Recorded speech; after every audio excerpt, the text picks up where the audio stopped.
Oh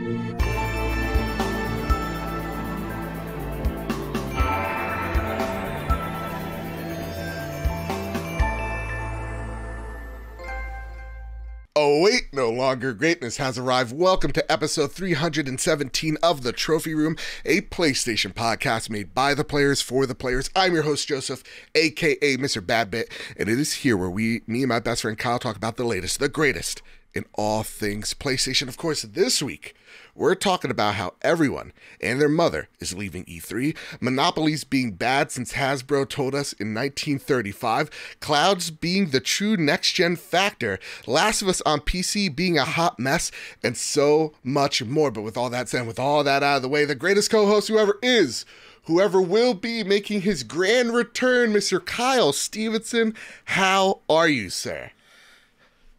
I missed you. I missed everybody. I'm so happy to be back. Yeah.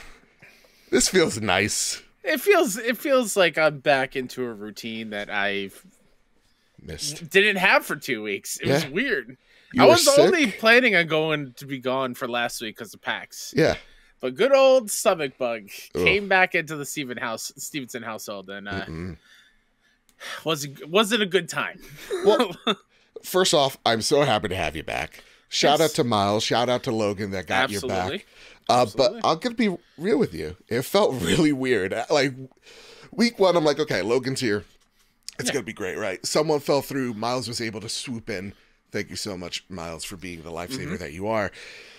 But, like, while recording with Miles, I'm like, this is weird. This doesn't feel like the trophy room. Not to say I don't like this, but I don't like not having you here, you know? Yeah.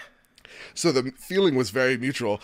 And once I actually ended the recording with Miles, I thought next week I get to record with Kyle, and I got really excited. Yeah. And I was talking to our good frenemy, Sean Capri, about it, about recording tonight. I'm like, I'm not even excited about recording the show. I'm just excited to see my friend. Yeah, same. Yeah. Because the few texts back and forth, it's just not the same from sitting down and bullshitting around. Yeah. As we do. Can I be real? I don't care if this podcast this week's 3 hours long, five hours long. I don't care. We're making up for lost time as far as I can tell. Buckle in. We got a lot to talk about. So much. There's so much PlayStation goodness, gaming goodness to talk about. But before we do, the question that everybody's been asking, because I've been seeing it, I've been living vicariously through you, was how was your PAX, man? How was PAX East? Oh, man. So let me get the elephant out of the room. Yeah. Okay. Day one. Yeah. Day one, Joe. I developed blisters on the balls of my feet. Ooh-wee. On both of them. Oof. Day two. Warning, I guess, everybody. They popped while I was walking around the show floor. Oh, no. Oh, God. Yeah. Hey, I'm back, everybody. Enjoy. Yeah. And so I was there for another 2 days. Oh, no. So it was nonstop pain. It was awful. The pain was real bad. And then on top of that, on the way home, I'll get to the games and all the goodness in a second. Yeah. On top of that, when I get home, I stopped at Best Buy to pick up my copies of Resident Evil 4 and MLB The Show. Sure. And as I'm walking out, because I'm in so much pain and I just want to go home, I didn't see a hole in the parking lot. Oh, God. And my ankle did the it wobbled real bad because I dipped in the hole and I landed straight on my left knee. Ooh. And I braced myself with my right hand. Yeah. I don't know if you could tell in the intro, but I can't do because it hurts so bad. Like I can't do the call thing. This feels weird. Yeah. So I've been in a lot of physical pain. Yeah. But the emotional, supportive, and loving PAX that I had was incredible. It's exactly what I needed from people, congratulating us on the showcase, to playing dope games, to seeing friends and giving them hugs, and meeting for the first time in person, like Asa Green River. Got to finally meet in person, who's on the show. Yeah, give him a big old hug. Our friend Luke Lewis, who I've been on his podcast many different times. Ooh-wee. I got to say hi to Janet Garcia and Michael Hyam and Steve Saylor. Awesome. Like, these amazing people that I love so much, and then play great games on top of it. It was awesome. It came at the perfect time. Yeah. Is PAX back, you think? It felt like it was back this year. Interesting. Okay. It's an interesting question because it was a good PAX. Right. I felt like there wasn't that game, that hidden gem that people were like, oh, hey, go to this back corner and play this game because it's awesome. Gotcha. I didn't get that a whole lot. Like in years past, there's always been a game where people's like, you have to go check this out. I didn't get a lot that personally. Maybe they were just telling other people except for me. I don't know. Yeah. But there were great games there, which we'll talk about later. And the show floor was a little bit smaller. Interesting. So there wasn't as many. Like you've been before. Like the outer aisles are usually pretty close to like where the bathrooms are on the walls of the convention center. There was a solid 40, 50 feet from the bathrooms to where that wall started. Oh, wow. And then all the food trucks were inside. So there was a lot of space that was previously used for games and for like booths PlayStation or like Xbox. Or yeah, whatever, so like none of the big guys except for Nintendo were there, and THQ Nordic had a pretty big booth thing. Yeah. But like there were, and Devolver obviously had that amazing booth. I mean, there was amazing things there. It just didn't have the it factor. It was a good PAX. It wasn't a great PAX, at least for me, for games. But you were on a panel, right? I was on Video Game Trivia Live. We've done that ourselves. Great show. Oh, Jacob McCourt is a master. Yeah. When you see this, because it's going to be on VOD at some point, when you see what he was able to do in that hour and how he controlled that room with hundreds of people there who showed up to watch, he is a superstar. There was at one point where he asked a question about a game he does like the Metacritic score where we have to guess what the games are, what they got from critics. And somebody raised their hand and said, oh, I reviewed that game for like a French outlet. Oh, oui. And she would not answer because she doesn't speak English all that well. Without missing a beat, he went straight into French and started running all over the floor straight up to her and had a great French conversation. Holy crap. And like with that, like my mind was blown just how on top of it was. He's incredible. I can't wait for people to watch that. And like friends and colleagues were on panels. I saw a lot of their stuff. Question. Harry, our editor-in-chief, you'll like this. Harry Loazidis, our editor-in-chief over at 61 Indie, he's going to be a published author in an Elden Ring psychology book. Oh, I'm a little insulted I was not consulted, but that's fine. Well, you have to write things. That's true. And he's going to be in that book, and I'm very proud of him. Nice. Mike hosted a couple panels. It was on a couple panels. Yeah. It was a really fulfilling PAX, and I am missing everyone a whole lot. Fair. But yeah, it was good. Nice. I'm glad to be home, but I also miss being so close to people I can hug them and just touch chat their faces. And hang out. Yeah. Next year we'll be going, and I'm saying it with confidence and gusto, we'll be doing a panel. And it'll be the best. Hell yeah. Because I said it and I willed it into existence. Absolutely. That said, Kyle, this isn't the PAX podcast. What are we talking about here? We're talking about PlayStation, and we got a whole lot of it. Of course, if you like what you're hearing, you like what you're seeing, please drop us a review over on Apple Podcasts or Spotify. We are only 4 5-star reviews away on Spotify from hitting 500 reviews. If you're on YouTube, please hit like, share, subscribe, the bell notification, the whole ladder. Okay, it's a whole lot over there. But you know what to do. You know what you do. You're a pro at this point. Yeah. Of course, before we get into the news, it's time for a Patreon pitch. Like we say each and every week, the reason why we look so good, sound so great is because of your generosity over at patreon.com/PWT.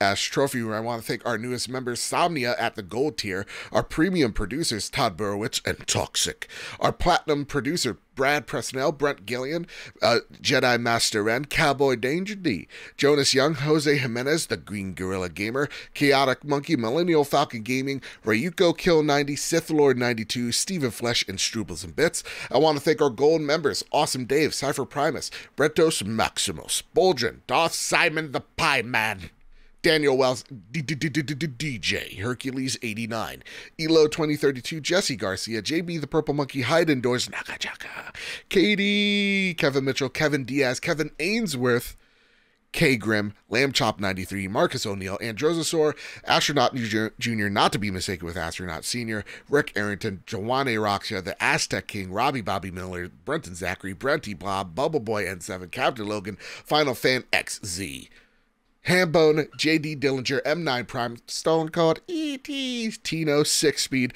M. Cly, H85, N. Johnson, Sean McKenzie, Matt Pugh, The Red Arrow, and Spammin' Bammin'. Of course, it's your generosity that keeps this show going. So if we ever got you through a long car ride, tough day at work, whatever your situation is, it really does help us out if you throw us a buck our way over at patreon.com/PS Trophy Room. Because guess what? The Adobe bill is in, and oh God, it's scaring the living bejesus out of me.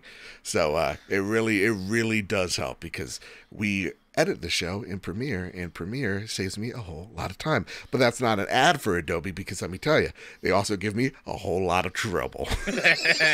Hey, you know what else could help out the show a whole lot? What's that? Buy our merch. Oh my God. And you could do that over at bonfire.com/store/the Trophy Room, a PlayStation podcast. Link in the description. It'll be a bit.ly link because it's nice. I love seeing the shirts out in the wild, the people rocking them. It's amazing.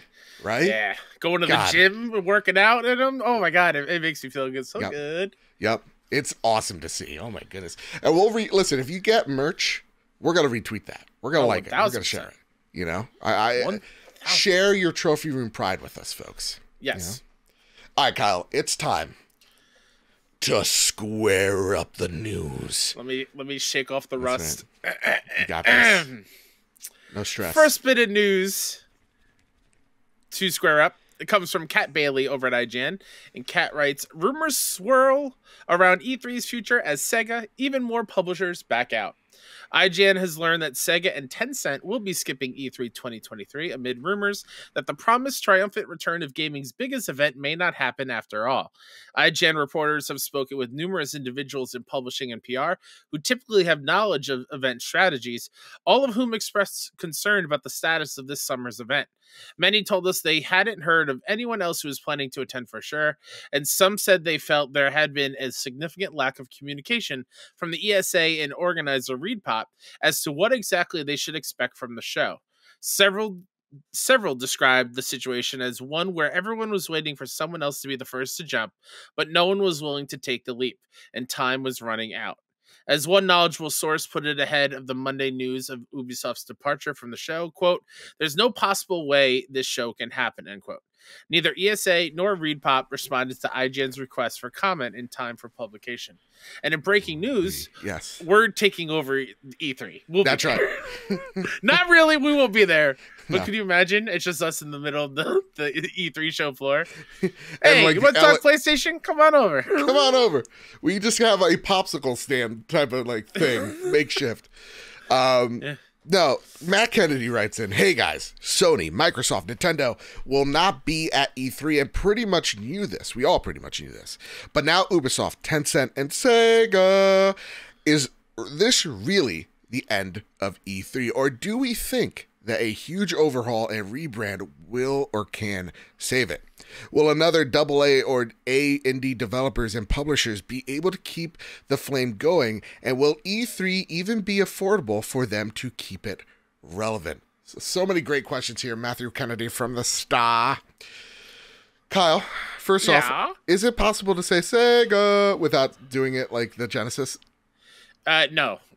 I feel like it's like those red light cameras that catch people speeding. Yeah. If you don't say it that way, you'll get a fine in the mail. Yeah. And you have to at least say it internally. Like, there's no way the chime doesn't, ring true. No, absolutely.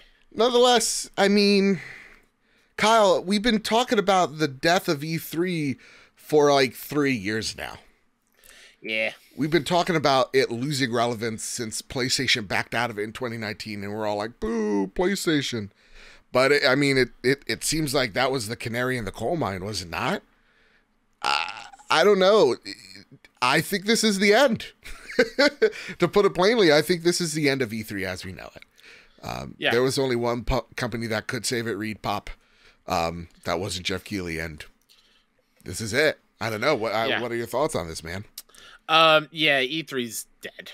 Yeah. And it makes me sad because it was like my Christmas in the summertime. It was something to get super excited about and celebrate gaming. And what is it now if it's not just another, and I don't mean this in a bad way. Go for it. Another PAX. Right. Where it's a smaller show with indie games, and it still could be incredible, but E3 to me was all about the big games, the AAA, quadruple A, mega blockbusters. There were indies, of course, there at E3, but they never got the coverage because everyone is talking about like the Zeldas, the Final Fantasies, the Last of Us's, the Uncharted's, the Halos. So not having all these major publishers there and it being more of a indie focused show as of now, that excites me because I would love to see indie stuff get more represented and talked about. Yeah. But it's not the same as the E3 of old. No. And I do find it very interesting just how much Jeff Keighley likes just poking around. Best friends now. You liked my post. That's very nice. Yeah. Just hands. poking around when something bad about E3 happens. Yeah. Like hours after this came out, he tweeted out about Summer Game Fest, whatever. Yeah. And there was a lot of tweets I agreed with. I'm going to read one right here because Please, go for it. I didn't want to forget this. This comes from at Baby Corsola on Twitter. This always being tweeted right after bad E3 news every year gives me the ick, and referencing the Summer Game Fest announced June 8th. I can understand if it was a viable and exciting replacement, but it's been going years now and hasn't ever come close. And I feel that in my Summer loins. Game Fest is exciting, yes, but it's hasn't once touched E3 yet. No, I don't think. Well, I don't think any of these shows really have touched the fever, the excitement that E3 has. And I'm going to be real with you. Will an overhaul or rebranding save it? I mean, they tried. If Reed Pop 1,000%. was the chance that they took, and they couldn't deliver. I think even their CEO even stepped down. They couldn't. What are they going to do? Done. Leak everyone's info again? I mean, that could do it. But honestly, without the big names there, you can't have E3 even in LA, right? Like the reason why like PAX East is in, Boston is because it's an affordable city for the most part.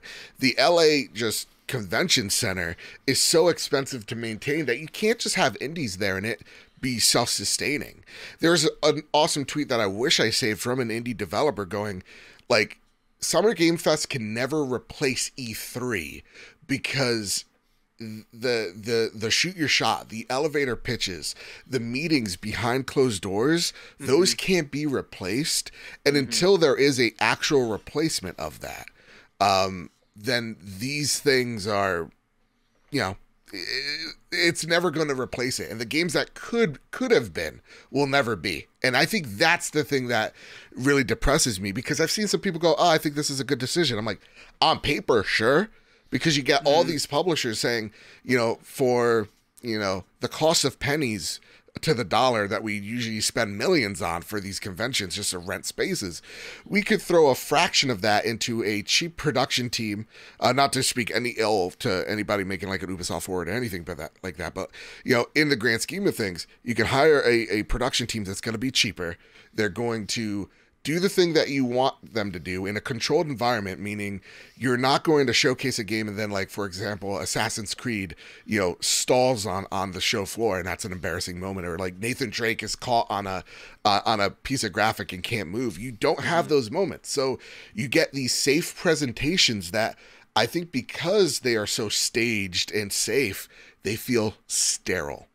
And we walk out of every one of these somewhat disappointed, because leaker A and leaker B got it wrong, and leaker C got it half right, right? Yeah. I think we kind of ruin these things for ourselves, build them up because we want to have the E3 moments, and just don't. So while on paper, this makes sense, and I've been saying it for the longest time, I think the last few state of plays and directs have gotten to the point where this has become so formulaic, they don't feel special anymore.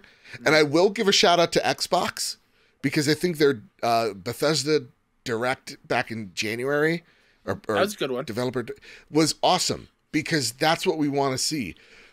I think there's a way to do these directs where it's not just some ambivalent voice from beyond, where it's actually, hey, we're bringing the developers on. Here's this game that we're so amped to talk about. Here it is, right?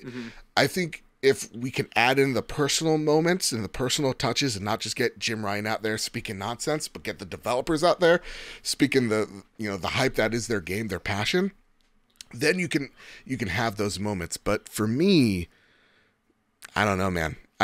There's not enough here to keep it going and to keep it relevant. And it's sad, because I think you're right, Kyle. Yeah, Game Fest, brag all you want how you lived, but I don't think you killed E3. I think E3 did it themselves, to be honest. You're the only place in town. Yeah. Where who else is doing what E3 is doing, or what you're doing, Jeff? Yeah. And besides the devs and publishers themselves and the platforms themselves, they're doing it, but there's no outside thing that's bringing people together. And the one that is doing it seemingly doesn't have anyone going to show up for their show. And I mean, it's because these publishers realize they are the audience. They put the butts in seats, right? Like, so it's like Ubisoft's asking E3, what do I get out of spending millions upon millions of dollars on this, if I can get a similar response with way less?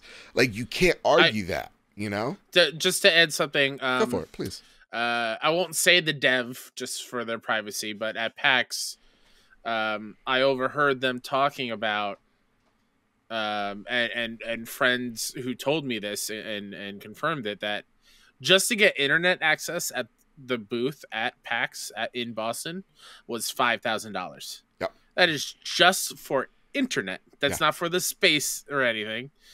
So just multiply that by, I don't know, 4 for E3 in LA.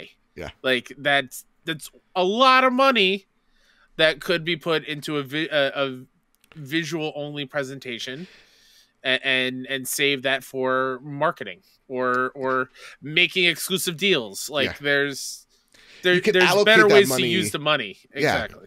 Yeah. And I mean, for the developer side as well, just to give some like positives, pros and cons, like, they don't have to waste 6 months editing a vertical slice, right? Yeah. They can make a awesome game instead. So it's sad to see. I've come to the point where I am nostalgic for E3, but I don't think,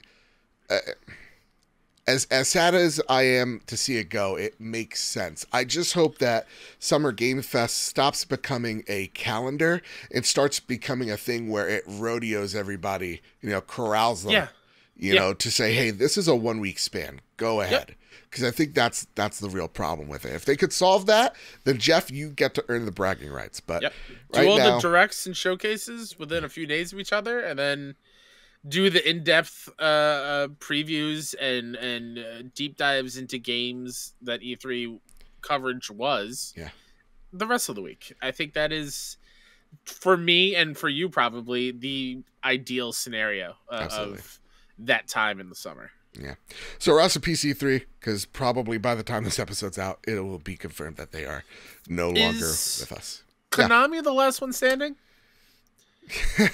Or are they going to do their own thing? Who knows? I mean, that's even in flux now. Probably they'll probably be partnering with, partners at this point, like a PlayStation showcase. Yeah. All right, Kyle, it's time to get into the PC space. All right, you got some external storage on your RAM card? Boy. Hold on, let me buckle in and jack into the Ethernet port. Andy Robinson from VGC. God. The Last of Us PC has been heavily criticized on release day for poor performance. The PC port. Kyle, stop the voice. It's going to kill you. It's going to kill you. I've been gone for 2 weeks. I'm excited. All right. The PC port, which was handled by Naughty Dog and developer Iron Galaxy, was released on Steam and the Epic Games Store on Tuesday, following a short delay from its original release date, which had been planned for the start of March. At the time of publishing, the game has quote-unquote mostly negative reviews on Steam, with a significant number of players complaining about performance issues and crashes. Naughty Dog's tweet read, quote, "The Last of Us Part 1 PC players, we've heard your concerns and our team is actively investigating multiple issues you've reported. We will continue to update you, but our team is prioritizing updates and will address issues in upcoming patches," end quote. Naughty Dog. Quote, "Terrible optimization," end quote, reads one of the game's user reviews, marked as most helpful. Game takes more than 8 gigs of VRAM on medium settings, 100% CPU utilization in menu. Unusually for a Sony Interactive Entertainment game, there are 0 reviews for The Last of Us Part 1 on PC published on Metacritic on release day, suggesting that press either did not receive review codes or did so extremely late. However, some content creators have begun sharing their early impressions. And in part 2 of the story from Push Square, Naughty Dog outlines its plans to continue working on PC projects in-house. Naughty Dog developed the PC iteration of The Last of Us Part 1 and states there was, quote, "a large amount of tuning, tweaking, and even rethinking," end quote, required to make the project possible. At the bottom is a section titled "The Road Ahead," where Naughty Dog declares it will continue this approach, stating that, quote, "developing for both platforms empowers us to incorporate lessons learned from either into the overall design of our games. Sharing our stories and experiences on PS5 as well as PC is something that Naughty Dog has embraced and will continue to support moving forward," end quote. What this means for upcoming multiplayer offering factions is anyone's guess, but if there is a silver lining, it's that Naughty Dog will have certainly learned important lessons about optimizing a release for PC after today's rather frosty reception. Kyle, have you seen this? Have you heard about this? I did. Congrats on getting the Steelbook finally. Huh? Yeah. Only costed me $100 in a broken game inside, but I got it. And this is a thick case. This is a thick boy case, man. It comes with the comics. It doesn't fit on the shelf all that great. No. So, I had to pull it from the Mando helm. That said, Kyle. Oh boy, man, move over, Craig the Brute. Make way for Steam Deck Joel, who is now my favorite meme. Yeah, I saw that. I'm so sorry to all the developers following me. I will be using it from here on out. It's not a reflection of your work. It's when just did Eugene Levy do mocap? That's the thing. God, this is a mess. I'm seeing it a lot of places. I've been seeing some people going, I don't know what y'all are talking about. This is fine. Sure. So, but for the most part, I see the graphical issues. I'm not deflecting for PlayStation's behalf. No, it's bad. Just awful. Like, Joel looks like a shell of a former Joel. Like, it's just of a shell of a former Joel. So, like, it's just, oh, God, bad. That said, the Muffin Mon writes in, with The Last of Us Part 1 PC port sitting at a mostly negative reviews with tons of crashes, optimization issues, I can't help but feel this was a case of get it out the door to cash in for the show ASAP and fix it later. A situation without much regard for the consumer. It's also weird that the port was not done by Nixxes, but done by Iron Galaxy. Do you think this will impact people's perception of PlayStation on PC ports going forward? Yes. I haven't heard bad things about the Spider-Man ports. I haven't heard bad things about the God of War port. Horizon. The Horizon port was met with a lot of issues at launch. That was, I believe, a different team. Here as well, it seems like a lot of it was done in-house by Naughty Dog, but Iron Galaxy as well partnered with them to get this port out the door. And, a lot of people are pointing to Iron Galaxy's poor port of the Arkham games. Being like, why would you partner with them? That said, I feel like this is an issue outside of our realm to an extent, because from what I can tell, a lot of PC ports are really hot out of the oven recently. Like Resident Evil 4 had some issues, small, minor. I think Hogwarts Legacy, if I'm not mistaken, but I'm also thinking Dead Space as well had massive issues out the gate when it came to regards to the PC port. So I feel like this is a problem across the board, but if I'm PlayStation, and this is like my 5th game I've ported out here, and it's coming in hot, this is not a good look, dude. I think this would definitely impact people's perception of PlayStation PC ports going forward. Absolutely. I don't know. Yeah. What say you, my friend? I mean, how does it not? Yeah. How does someone see what's going on and be like, you know what, they're fine? It obviously is a huge hit. Yeah, they had some great ones, but they need to figure out what went wrong and then make sure that never happens again. Mm-hmm. And again, it's outside our realm. I have no knowledge on Iron Galaxy's PC ports, other than or just PCs in general, or just PCs in general. Be beeps honest. And boops, ones and zeros. Yep. So I'm not gonna say it's all Iron Galaxy's fault. I have no idea, but I think Naughty Dog is a very smart developer, and they will learn from their mistakes. Sure. And I think PlayStation is also smart enough to make sure this doesn't happen with arguably their biggest IP right now. I think the most important one at this juncture, which, I mean, you screw. I mean, I don't want to blame any of the developers like Iron Galaxy or Naughty Dog. You know, every time we see it delay, which it was delayed by a few weeks, we're always like, delayed game good or whatever, and a bad game bad forever, whatever the Miyamoto quote is, and my ADHD broke it up. But when you see issues like this happen, it definitely feels like they delayed it to as much as they could for it to have the most impact for after the show was, wrapped, right? Yeah. Mm-hmm. This is definitely, not to say cash grab, but for sake of, me trying to find another word, is, they're trying to get as much money as they can from the HBO release because they see it, right? PS5, PS4 sales of The Last of Us skyrocketed because of the show. Again, it's a smart move. Yeah. So while it is a smart move, kind of just like how we talked about prior, though it's a good decision on paper. Yeah. In actuality, not much, right? So I definitely find that the blame is somewhere in a C-suite position, right? Some exec making the call of like, this is as further out we can push this thing for most impact. And this is definitely we broke it. This is a learning lesson. We'll fix it and we'll let the consumer pay for it. That's what it kind of seems like to me. There's no defending it. It's awful. That said, Bertos Maximus writes in, here's a question for The Last of Us PC edition.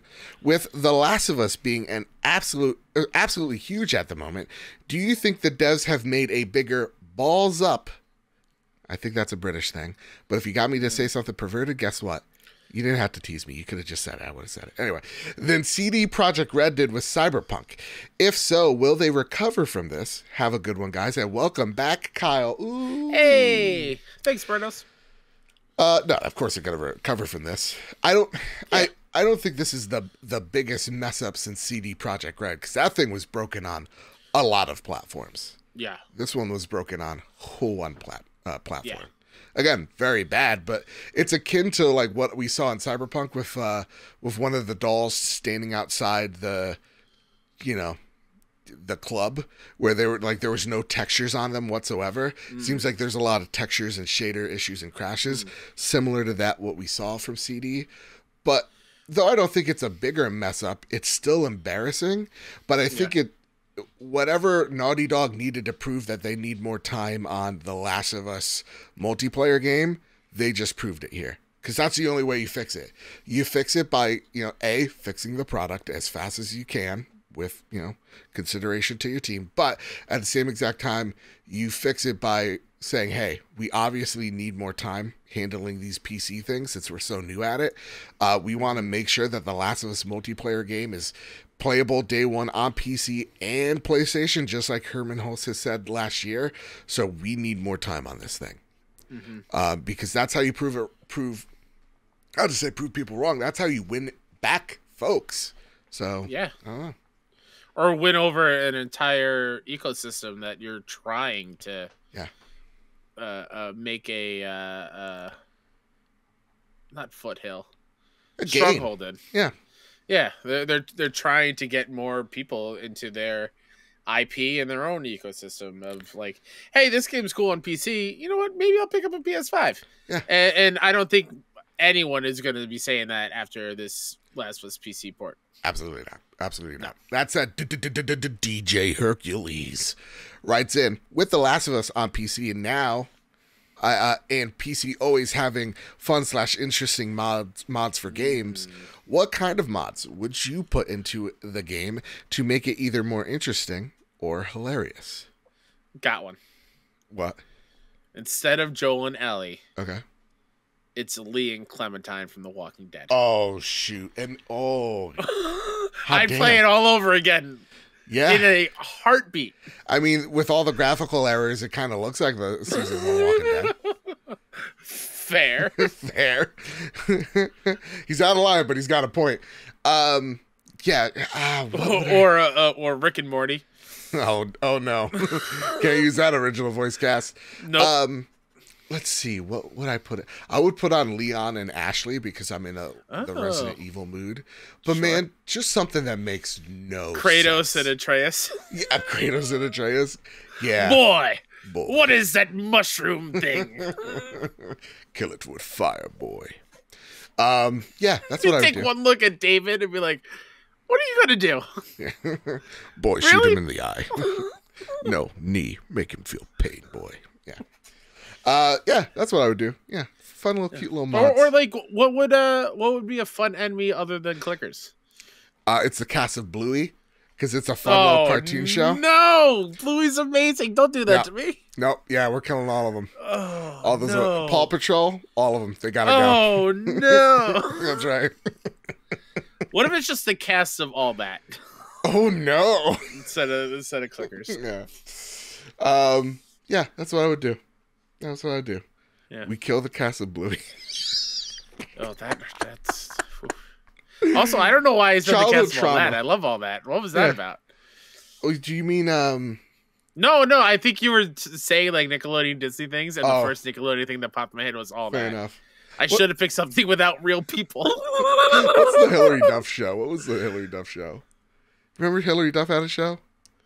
Even Stevens. Yeah, get them, Joel and Ellie. Even Stevens. Shia LaBeouf. Bam. In that world. Let's see it happening. Okay. You know? What's Shia and Optimus from Transformers. One shall stand, one shall fall. Like he's fighting a bloater. Yeah, no, we can have a whole lot of fun with this. All right, Kyle, that's all the PC debacles you need to know about. Now, it's time for Kyle. It's time. It's time to do it. Our favorite segment. Would you like me to read this? Because I kind of edited it weird. Fine, if you want to. Okay. We have a new segment on the show. I'm very excited about it, very proud of it. This week on the ABK deal, Too Long Didn't Read edition. Don't worry, Jose Jimenez. You don't have to skip because we're not going to stay too long on this. The Japanese Fair Trade Commission has reviewed the Microsoft Activision deal. This is story one, and has approved the merger. The regulatory body states that it is unlikely to result in substantial restraining competition in the country.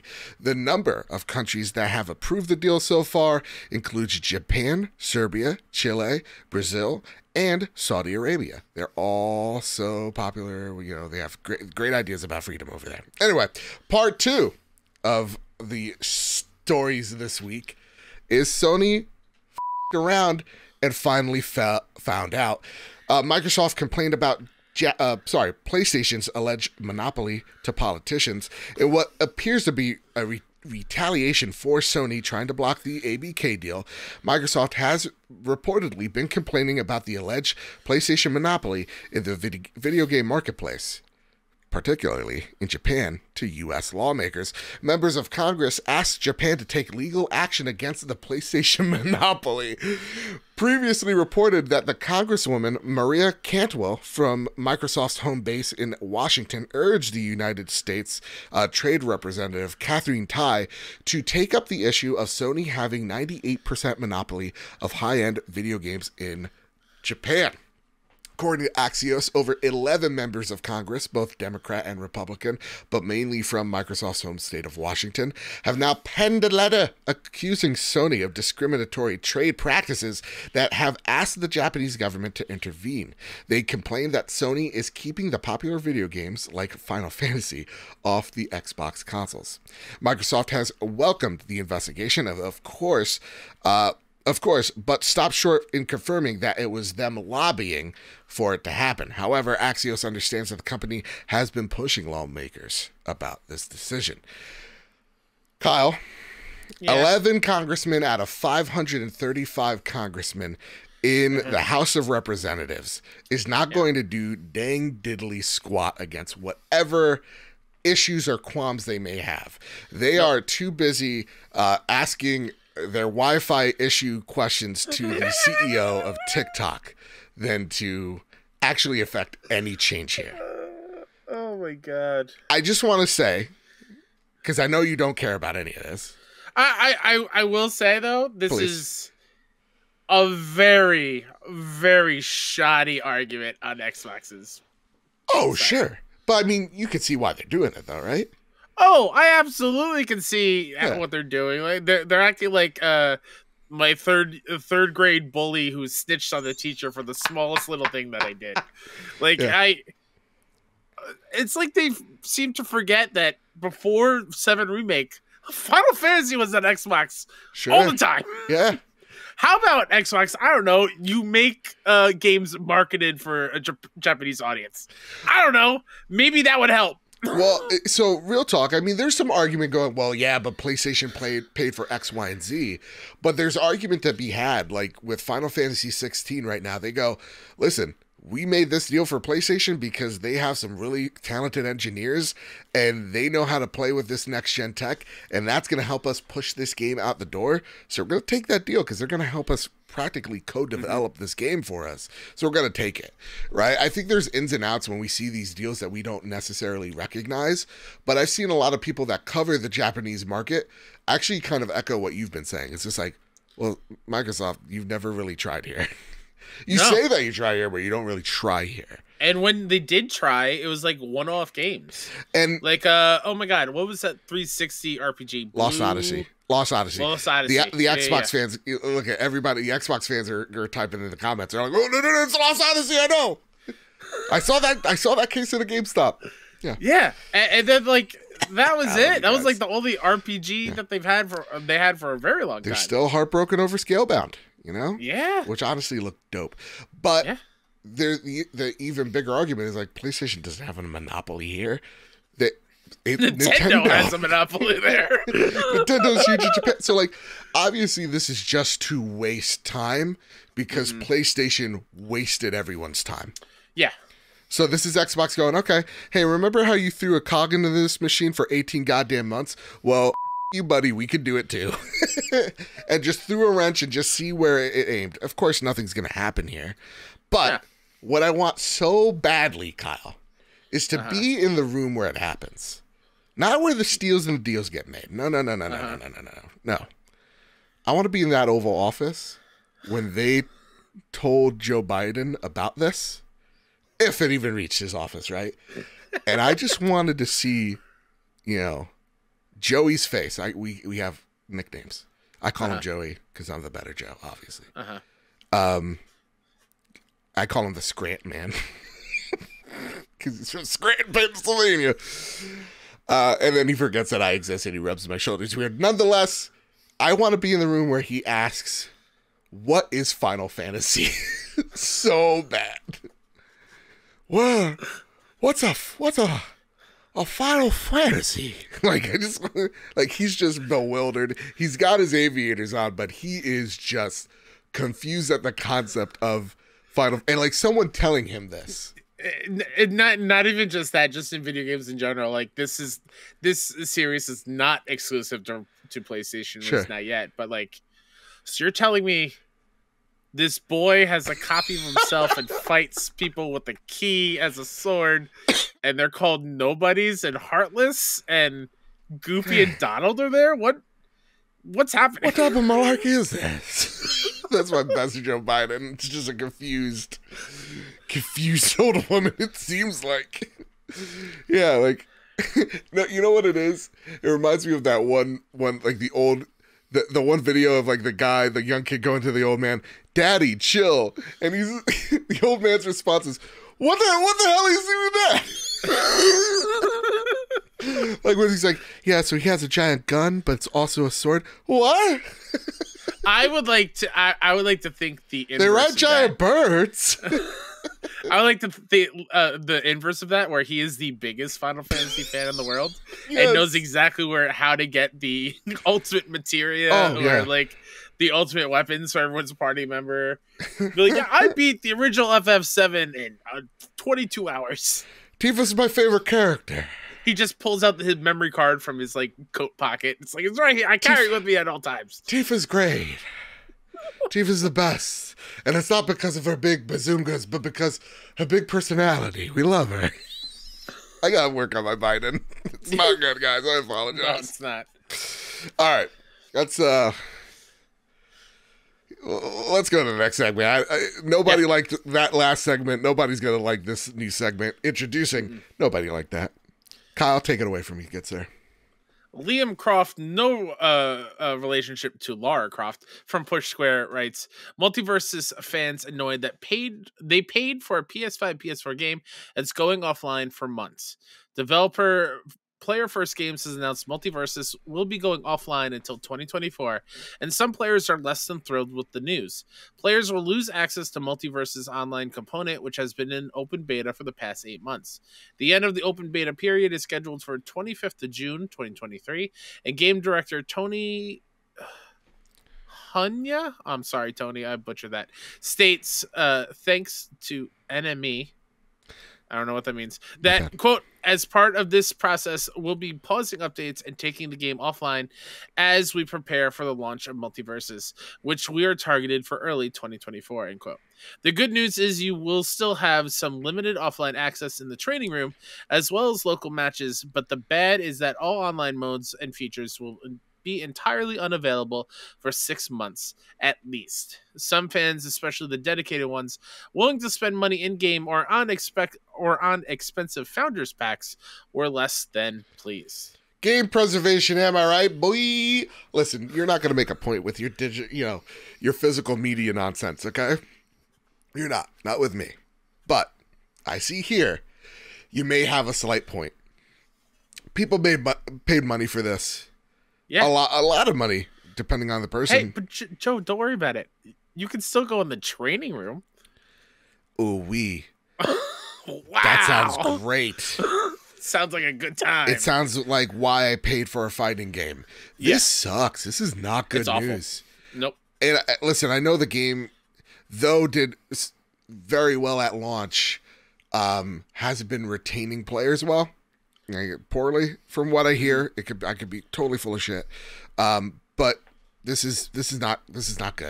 This is not the precedent that I want to see set here, and I'm surprised they haven't backtracked already. To be honest, why take it completely off for 6 months and not do like every other weekend to work on it, or like every why take it off in the first place? I mean, sure, but like even like MLB The Show in years past, just an example, will turn the server off for maintenance and work on it and whatnot. Like, do that. Not take 6 months off of with no online access to a game that you need that. Yeah. I mean, yes, you could do, single player and local co-op matches, which is totally fine, but not for the hardcore of hardcore who wants to face everybody and like be the best of the best. And this is bad. This is real bad. It's bizarre. It needs to be reversed. Again, I don't even know why you need to take it offline. Yeah. I don't understand. I mean, so many games have come out of beta, and they don't need a 6-month stint. I think this is kind of their way of trying to kind of relaunch and to maybe put some second life into it. But I don't know, man. Again, there is way better ways of doing this. Maybe there's like a fatal flaw in some type of code somewhere that they needed to address. Sure. But just say it. You know, at 1,000%. Just tell us why.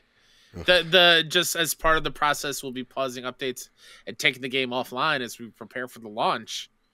Just why? Why? Why do you need to prepare for the launch and take everything off? I don't understand. Do you only have one computer, and everyone works at the same computer?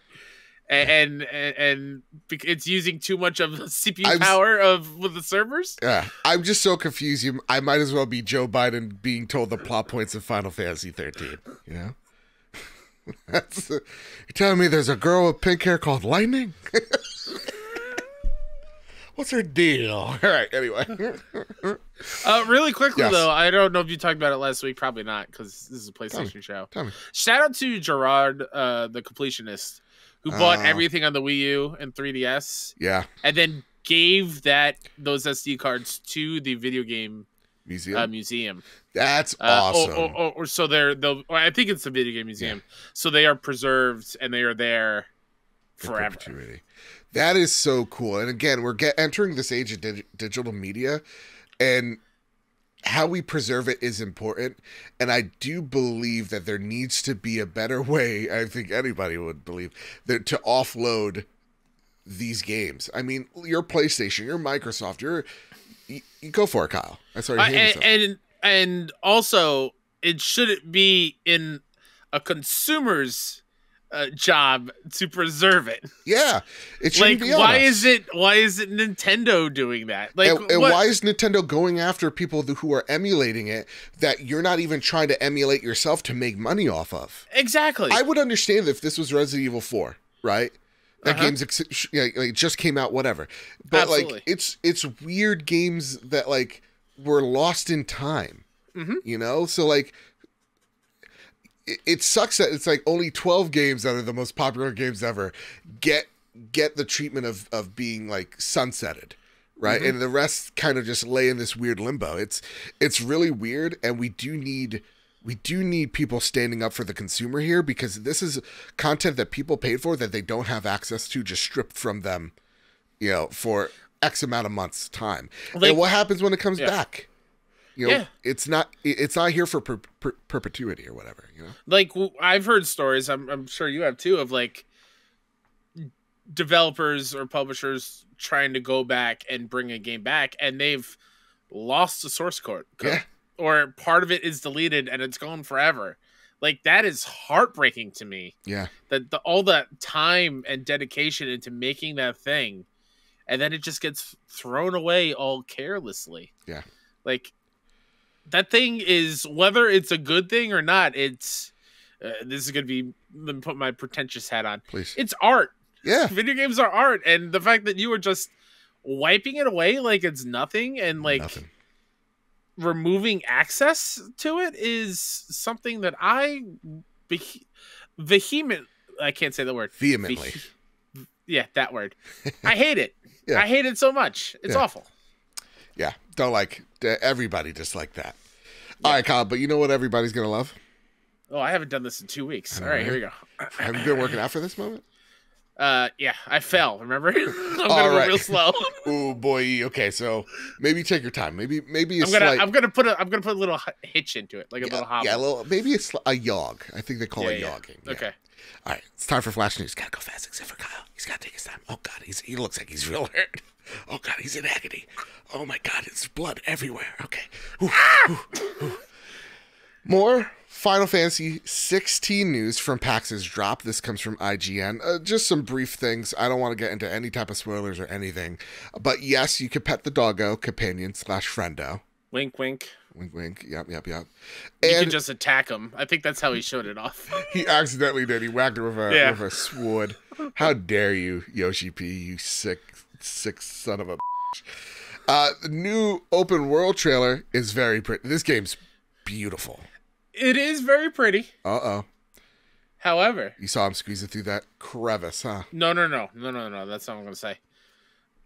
It does give me the same kind of feeling of a lot of open areas of land that Forspoken gave me. Okay. Fair. In some parts of that open world, it was like, that's a large opening that nothing interesting over there. That's fair. I don't know. Okay. No, listen, I like this. Kyle. This critique, Kyle. I like this. I can see that. I can see where you're coming from. I'm so excited. Ready for this, Kyle? Yeah. Ooh-wee. Resident Evil 4 Remake is breaking sales charts. This comes from VGC. The publisher has claimed that the game has sold over 3 million units in its first 2 days, which, if accurate, makes it the second fastest game in the series to hit that milestone. The only game to sell faster was Resident Evil 6 in 2012, whoops, which shipped a whopping 4.5 million copies in 2 days. Oh, wow. Had to be 6, huh? A company record, which lasted until Monster Hunter World, oh thank God, broke it with a launch of 6 million units shipped in 2018. Resident Evil 4, man. That Resident Evil 6 news should also be part of that nobody liked that segment. Fair enough. I have it. I haven't touched it yet because I've been playing my other obsession. Yeah. But I love that it's being loved by everyone. Oh, we'll talk about it in a few minutes. Yeah. I'm very excited to hear about it. Oh, yeah. Forspoken Story DLC in Tanta We Trust launches in May. Forspoken will receive its first story DLC next month. This comes from GameSpot in the form of a prequel to the main game. In Tanta We Trust will be released in May 26. It's set 25 years prior to the events of Forspoken, detailing one key of battle in the game as Frey continues to research how to stop the break once and for all in Athia. She finds herself transported to the Purge of Revdig, the legendary battle that was briefly spoken in the game and had massive consequences for everybody involved in it. Hopefully this is a DLC that closes up that story, since it's not probably getting a sequel. Well, who's making it? It's still Luminous Productions. Still okay. Yeah, after this DLC, they will be absorbbed, which is sad. That's where I was. Yeah. That's where I was. Some people will try to tell you that's good news. No, it's not. That means that that studio is no more. Yeah. All right. That said, here's a cool one. Kyle, have you seen this? Have you heard about this? PlayStation 5 sales in February 2023. This comes from Insider Gaming. In the United States of America, February 2023 marked the month with astronomical video game sales. Newer titles such as Hogwarts Legacy and Dead Space sold millions of copies, while older games like The Last of Us saw resurgence in sales. Games were not just the industry's only contribution to the market, however, as Cricana confirmed that the console sales have also soared. Compared to a year ago, Matt Piscatella stated that spending on video game hardware had grown by 68%. Only one more percent, am I right? The amount of money spent on such hardware this year alone has gone up by 29%.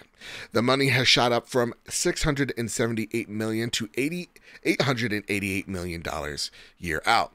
According to Piscatella, the significant growth had been driven by sales of PlayStation 5.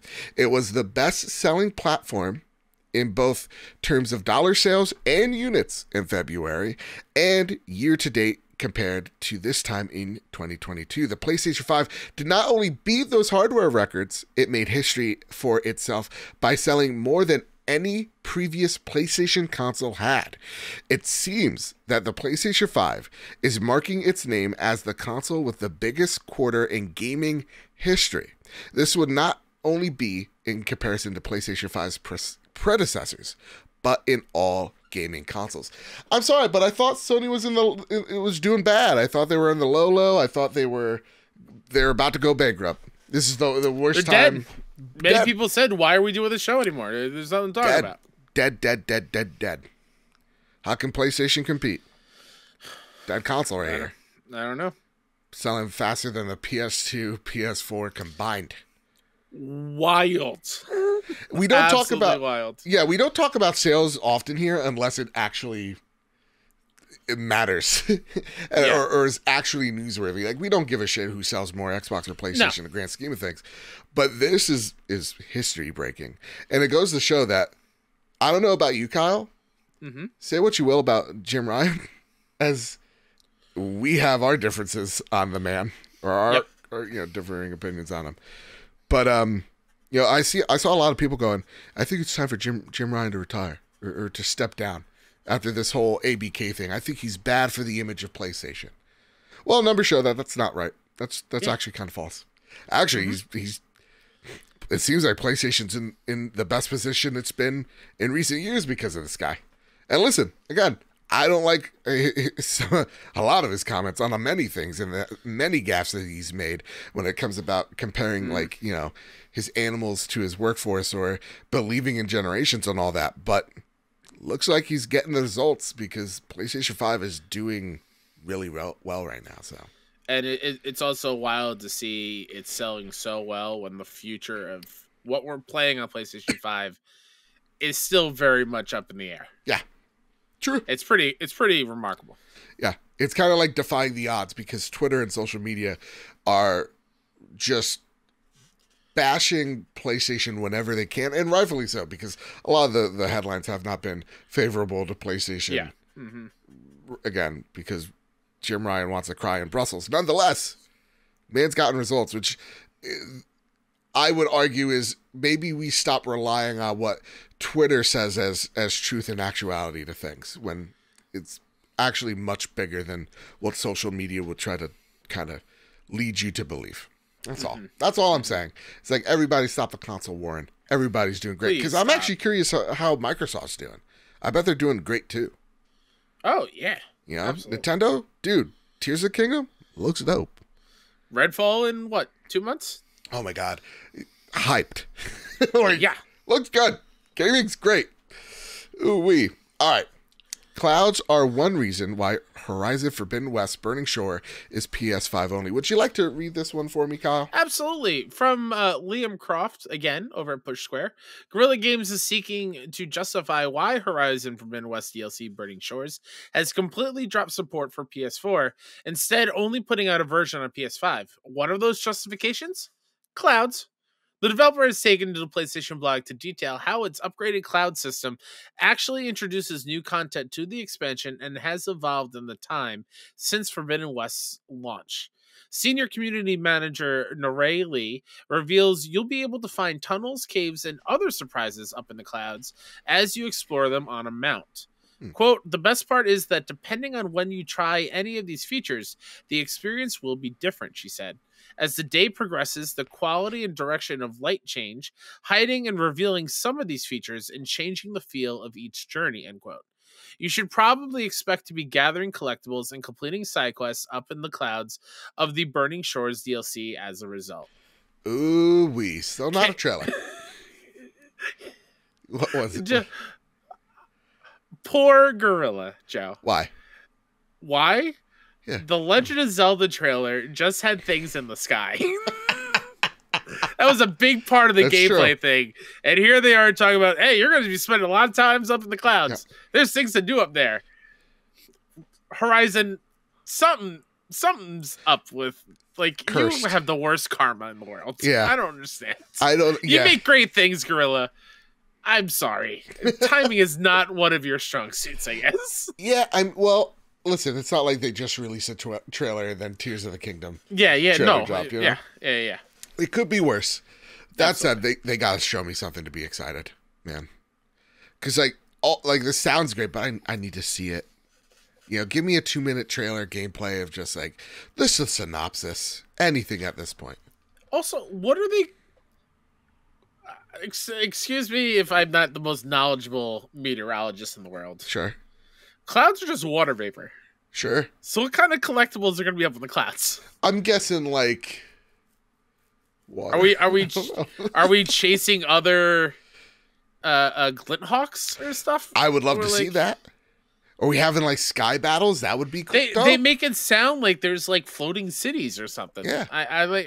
It's very. That'd be cool if we got a Bespin. You don't know that reference. I mean, I understand what Vespin is, but What is has Bespin, that ever Kyle? been? It's the Cloud City in Star Wars. All right, it's a trading outpost, but okay. You know what I meant. I do. Yeah. But that's never been alluded to in the two games. No, yeah. Again, I would love to see this in action. Sure. But the one thing that I constantly think when they're selling me on why they're ditching the PS4 is like, why couldn't you just ditch it sooner? Because this sounds really cool, but if I'm only experiencing it in one portion of this world, why can't I experience it everywhere? It brings me back to as much as I loved, Horizon Forbidden West, and I think it's an amazing game. There is a part of me going, well, you know what? Maybe the previous consoles are holding it back a bit. Though I understand that there has been differences between the two. When I hear things like this, it just perks my ears up a little bit, you know? Yeah. Of like what could have been. And again, if anything, yeah, this has me beyond excited. I know you guys probably talked about it last week of Spider-Man 2. Oh, being absolutely. a PS5 only thing. Absolutely. If they're talking about clouds being the reason why this DLC is PS5 only, I can't wait to see what Manhattan and New York City looks like in Spider-Man 2. It's going to be wild. That said, M9 Prime asks, will you be playing The Burning Shores on release? And what are your thoughts on this blog post about clouds? I will be playing this on release. Right? Absolutely. Yeah. PlayStation will be giving us codes because they don't love us enough, but we'll be playing it day one. And clouds seem cool, but let me see them, man. Let me. Yeah. I don't know. Let me see it, please. Now that I'm thinking about it, that big robo thing. What are those called? Horses? Yep. In Horizon? What if part of the limbs are hidden in the clouds and that's what they're talking about? Oh. When you're flying through and then you get to a big limb part and you hop on and there's collectibles up there and whatnot. Nothing would get my goat more than me hopping on one of those tentacles in the air, right? And then just gliding off. Yeah. And as I'm gliding off, I like call my flying mount over. And then I just hop on it. Like, oh, that'd be cool. Yeah, that'd be cool. That's a Mission Impossible shit right there. Yeah. All right. I can't wait. Last bit of Flash news. Gran Turismo free car update isn't about family. It is about more cars. And they are the Audi RS5 Turbo DTM 19 Porsche 95987 Porsche Carrera GTS 90464 and the Toyota Alphard. Come on, that's not a good car name. No, it's not. What do you drive? An Alphard. Really? Not just an Alphard. The Executive Lounge 2018. Jesus. Patch will go live today, so go check it out if you're a big car nerd over there. And you're like, the Alphard's actually really cool. It has 6 cylinders and 4 wheels. All right. I would hope it has 4 wheels. You'll be surprised. I see cars that have 3, maybe even sometimes 2. But you wouldn't know that. You don't know car culture. Oh, my God. All right, Kyle. It's time for some quick play. All right? Yeah. And here's the deal. We're not going to talk about your PAX stuff because that's it for a question later on. But sure. I want to talk about what we've been playing. Okay. Now, here's the deal. We have a minute for a pitch. Yeah. Okay? Mm-hmm. If it doesn't interest us, we're just going on to the next game. If you ask a question, time's extended. That's how this bad boy works. Are you ready? Ready. Kyle, I have been playing what could be my game of the year. That is Resident Evil 4 Remake. Wee. Question. Yes. Before you even get into it. That's how I got more time, baby. That's how you got to play the game. Yeah? We played this a mere 2 years ago, it feels like. Yep. For the first time ever. Yeah. The things that they added. Yeah. Is it better? Does it feel more scary? Or is it still the goofy backflips and roundhouse kicks and suplexes? And is Ashley still annoying? Okay. Great questions all around, because I'm going to tackle this piece by piece. Yeah. It's the perfect handshake between modernizing a classic and keeping what worked. So, it's still the basic scenario. The President of the United States, Joe Biden's come up to you. He's confused. He doesn't know where his daughter is. We got to go find her. She's somewhere in Eastern Europe, but somehow also they're all Spanish with outrageous accents. That's all still there. Okay. But how they modernize the way that Leon talks to the other characters, that's been fixed dramatically. He sounds more personable. He doesn't sound like just a grisly action star, right? Like, back in the original, he was like one step away from telling Condor one to, stay in the kitchen where she belongs. Here, they're actually working as a cohesive team. Ashley isn't annoying. And actually, Leon does a pretty good job of asking, like, if she's okay after battle. Like, little things. That's great. Yeah.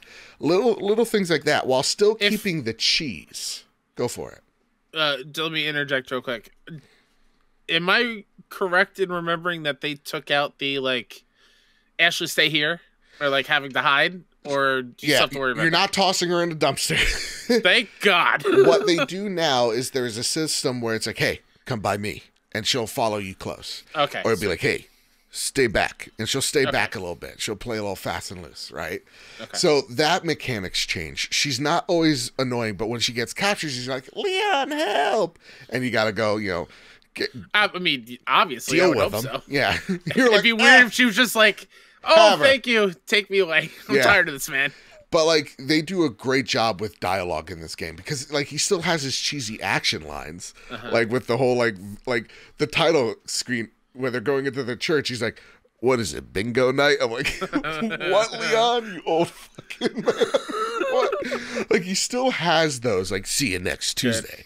Or no, like when he's fighting one of the guys, he goes, hasta luego. Like, it's that type of cheese is still there, but it's not, it's not like when you're watching a movie from like 2000. They say a line, you're like, oof, that didn't age well. Like, they did a great job of modernizing the dialogue when it needed to, and when that's exactly what it feels like when it comes to the combat as well. Because he's still doing flips and suplexes and roundhouse kicks.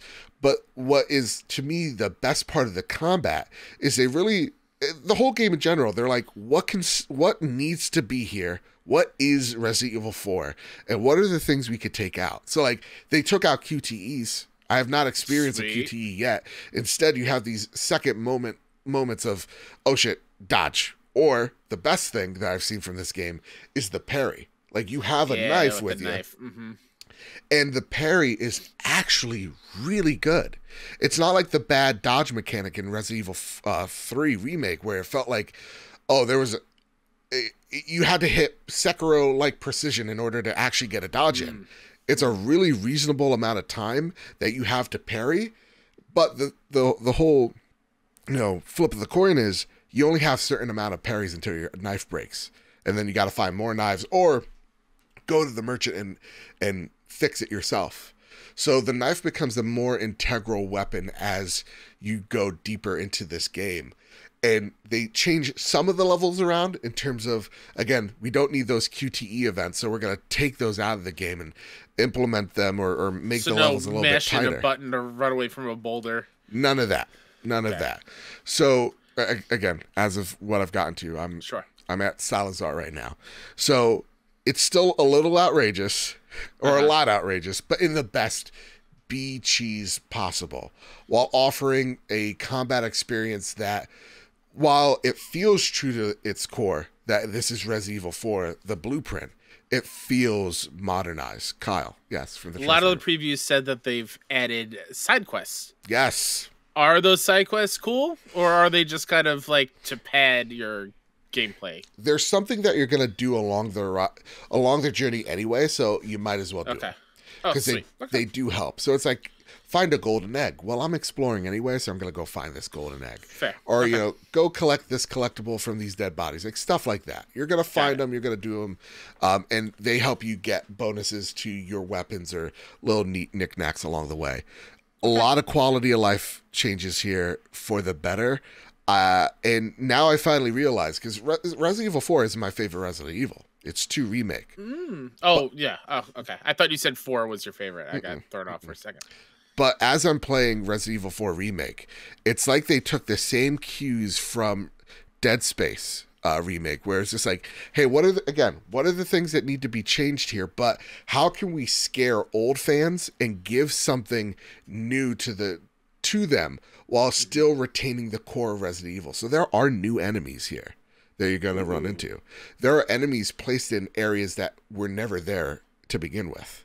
So they still have those jump scares for the fans, but for the newcomers, it's going to feel modern while at the same exact time not betraying its roots. Is the lake still, the thing in the lake still there? I mean, I can tell you that. Or are you just throwing a never-ending supply of harpoons? I couldn't tell you that. But what I will tell you is the haptics, the adaptive triggers, all of it, the speakers, this is probably the best utilization of the DualSense in a video game. It's really good. So I'm having a ton of fun with this game. And now I get it. This is definitely, I'm playing one of the best games ever made. Right here, right now. I get the hype. Yeah. I love it. There needs to be a DualSense chainsaw controller to just like the PS2 one back in the day. Absolutely. Now, Kyle, one more game I've been playing. Been waiting 2 weeks to tell you this. Oh, yeah. Oh, I know what you're going to say. What? Tell me. You've gone to hell and back again. Oh, no, that was last week. No. Okay. Oh, no, but I experienced death in Before Your Eyes. Oh, you played it? Mm-hmm. Just today. Okay. It was good. All right. It was good. So, what Before Your Eyes is a narrative-based game where when you blink... I was expecting more of an emotional response. Than just, I think I might be dead inside, Kyle. Okay. I might be dead inside all right, myself. Fair. Where when you blink, you either advance time or advance the plot or interact with objects. It's a really cool concept, and it takes the camera that eye tracks you in PlayStation VR 2 and makes it so every time you blink, you go forward in time and you are experiencing your life flash between your eyes. Narratively, it's really good. It's a really solid narrative. I only have one problem, which is the twist. And then afterwards, it gets a little bit long in the tooth, which I would have liked it going, oh, I know what happens now.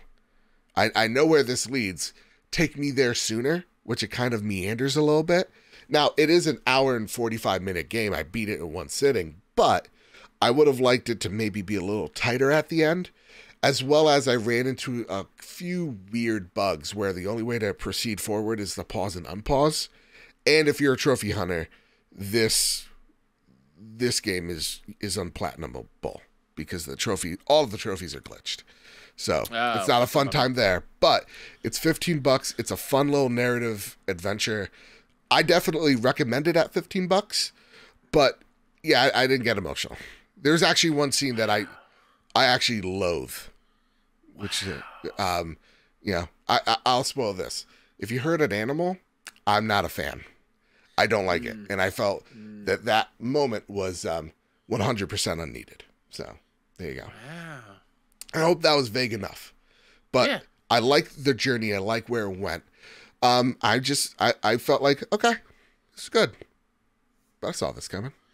Yeah. Huh. Yeah.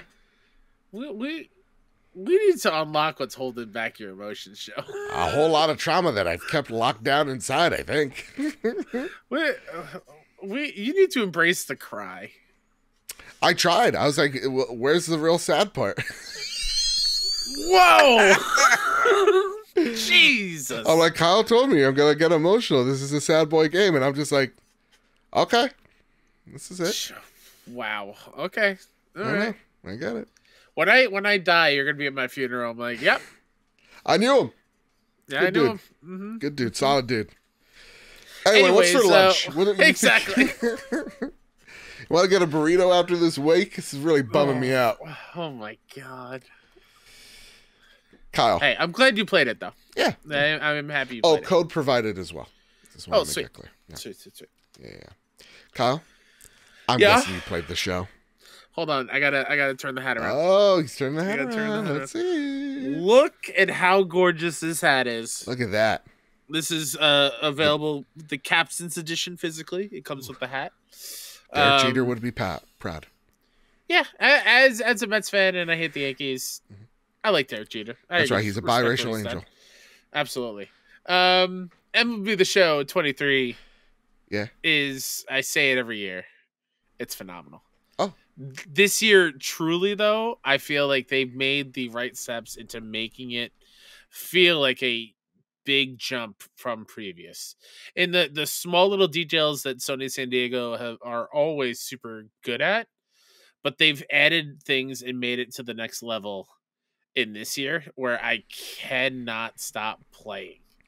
Joe, I didn't play Sunday when I got home from PAX because I was hurt and I was just tired and I fell asleep. I started Monday. I've already put in 29 hours.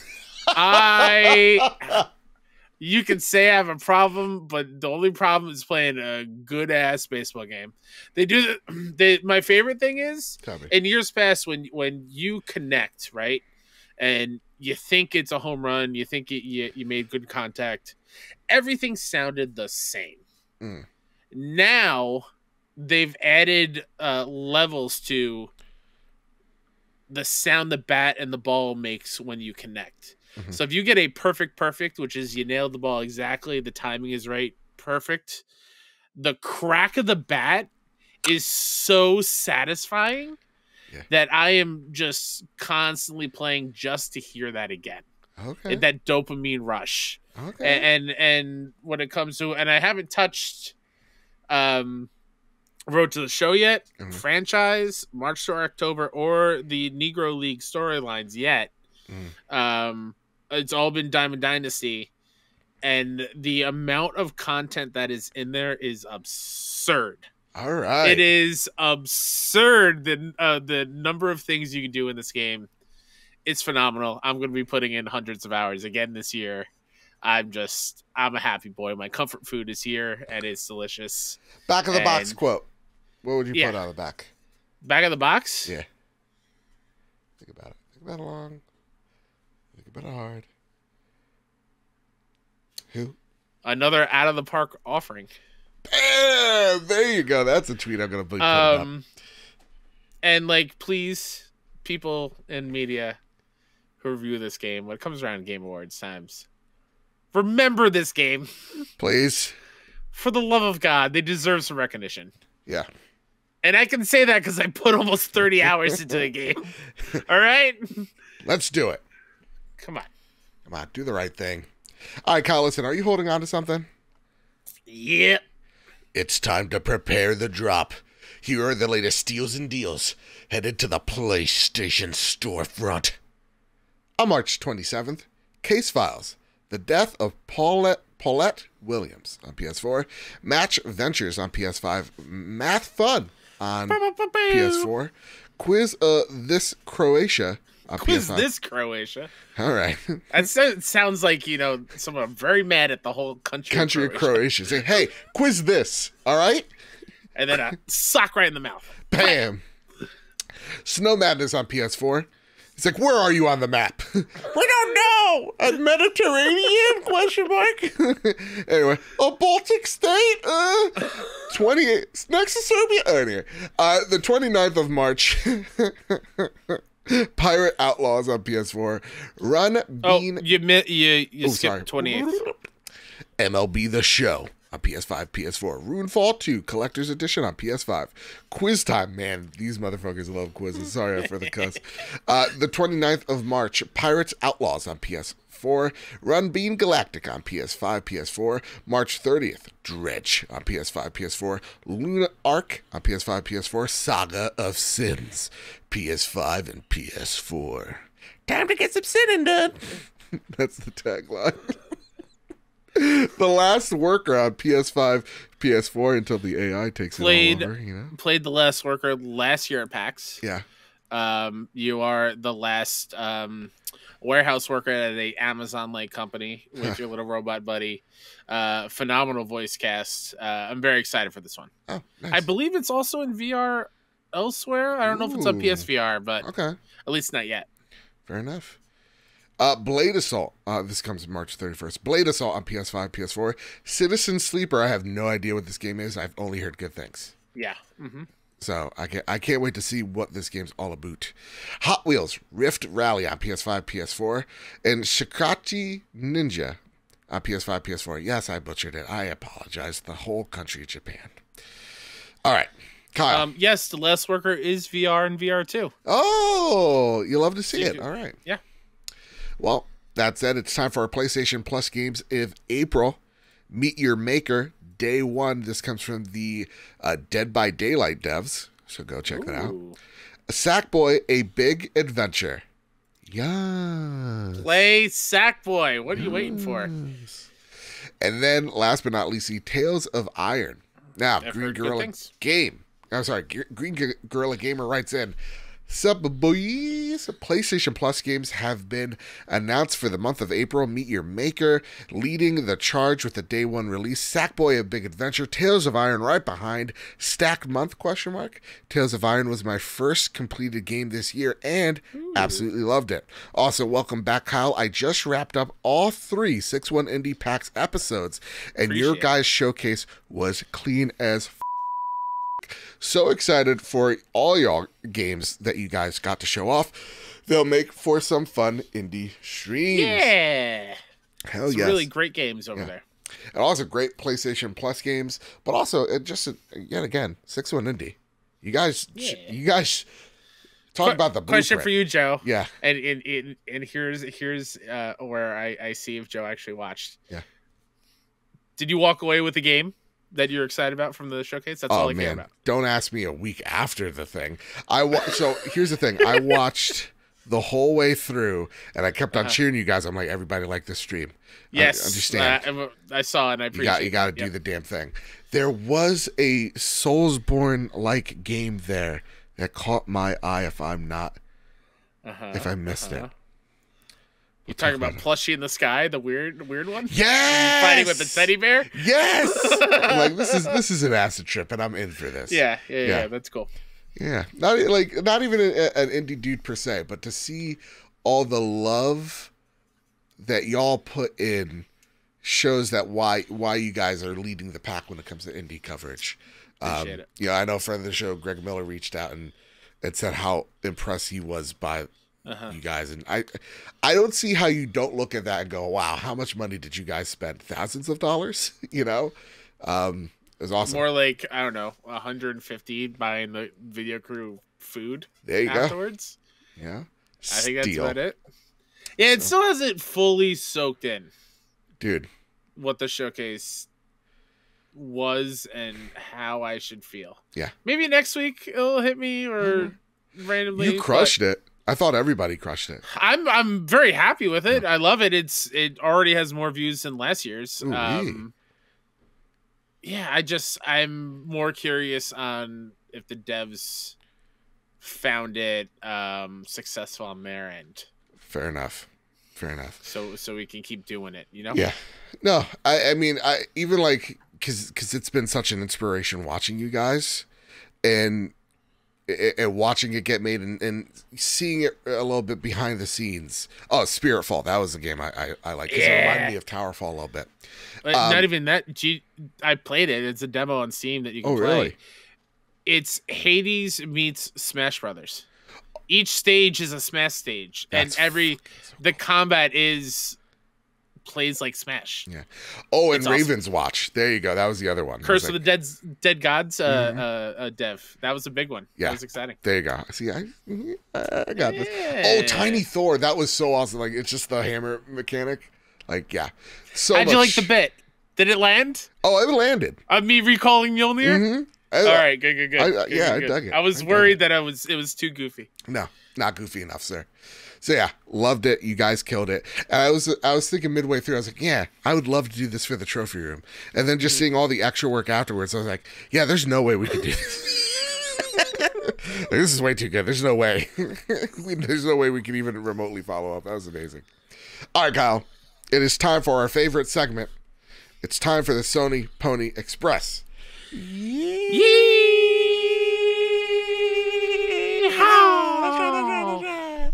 Gary P82 writes, just like how you can too, send us your questions, whether it's adding us on Twitter or joining the amazing Discord with hundreds of folks coming in here each and every week to share their love of video games and PlayStation with us.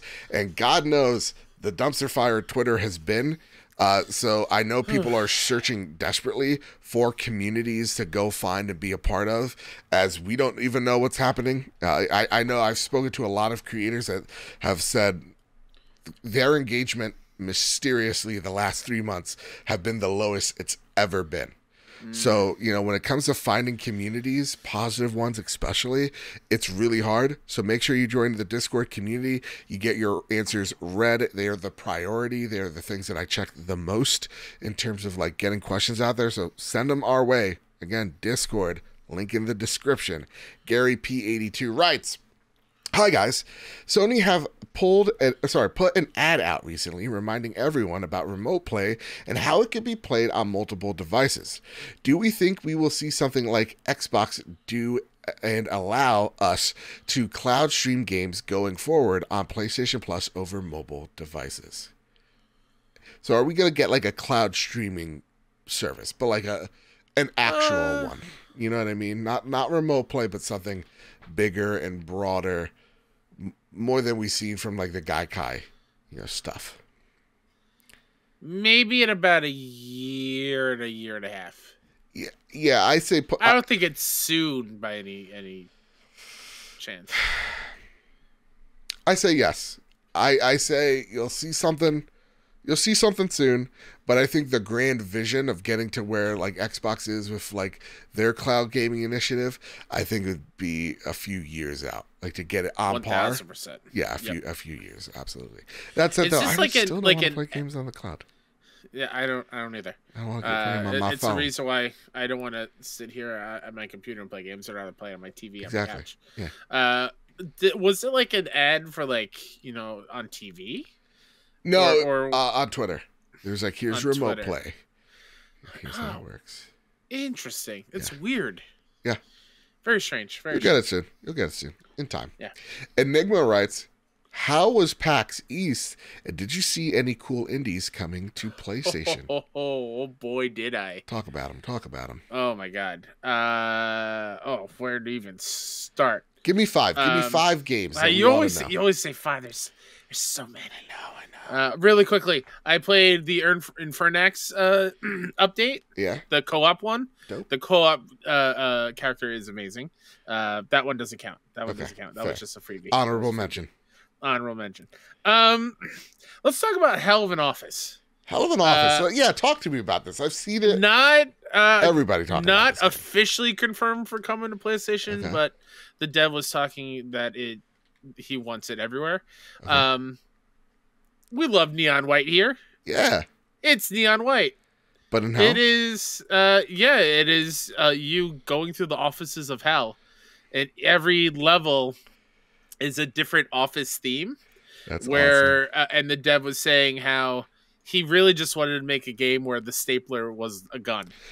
And so you have a stapler that shoots to like break down walls so you can pass through, and also you shoot at the ground to give you like a boost jump kind of thing. He took my stapler.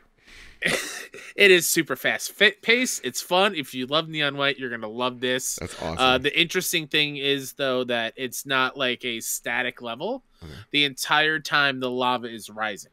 So if you're fast but not fast enough, and the end gate goes under the lava, you have to restart the whole level. Oh shoot! So you have to be on your A game, and it's awesome. Okay. The next I'm trying to pick only PlayStation things. Yeah.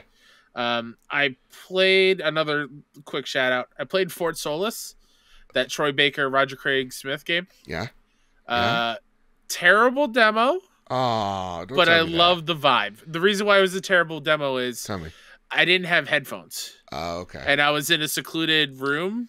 Yeah. But it was on the show floor, and I couldn't hear any of the voice acting. Fair. So it was not a fun demo, because the thing that they're pitching is, look at this incredible voice cast, this cool story. I didn't get any of that, but the cool thing about it is like the puzzle solving. Mm-hmm. The next step only is shown to you after you hit the right trigger first. Okay. So I think it's going to be easy to figure out where you go. Okay, but that was another... Hey, what are the odds we get Roger Clark or Troy Baker to come on the show to talk about this game? Oh my god. That'd be pretty cool. Would be pretty nuts, huh? Would be pretty nuts. Could happen, don't you think? Could happen. Maybe that's something we announce later this month. Joe, if you're hiding secrets from me, that's wild. That's wild. Maybe I'm not. Maybe I'm just good at bluffing.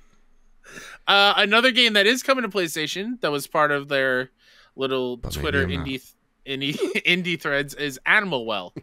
Animal Well is a gorgeous pixel game, but has like it's doing like the replace thing with lighting. Okay. Where it's like that pixel art style, but the lights look super neon and bright and colorful. Yeah. Where you're just this little circular pod person, and it's just explore.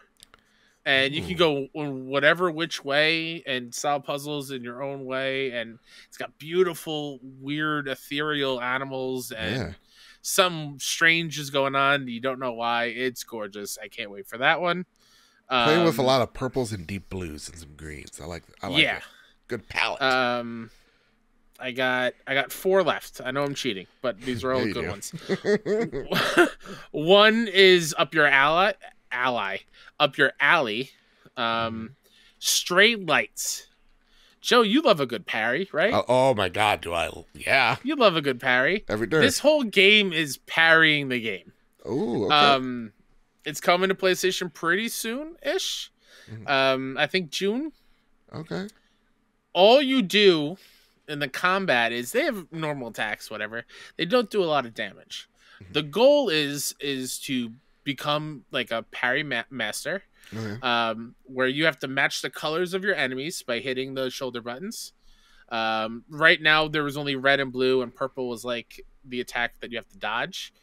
Obviously, to parry... Excuse me, orange and blue. Parry orange, you have to be orange yourself. To parry blue, you have to be blue.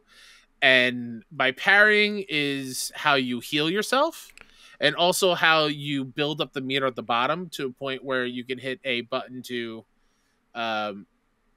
destroy the darkness from the enemy. Okay. And that's how you basically vanquish them. And it's literally you just wait in there and you get the timing down. And I asked why, and they were like, you know what? We love Sekiro. So if you like Sekiro and that kind of parry rhythm thing to it, Stray Lights is up your alley, Joe. All right.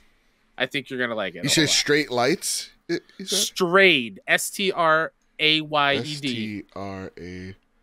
S-T-R-A-Y-E-D. Space Lights.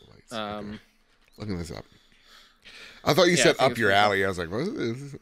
Is this a bowling thing I'm looking at? No. Oh, yes. Okay, we're going to get them on the show. This is going to happen. Yeah. You said Sekiro. Cool. Guess what? Straight Lights developers. What are your name? Ember SAS.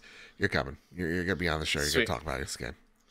We're making it happen. Next one, bummer. My demo was a bummer because the power went out halfway through.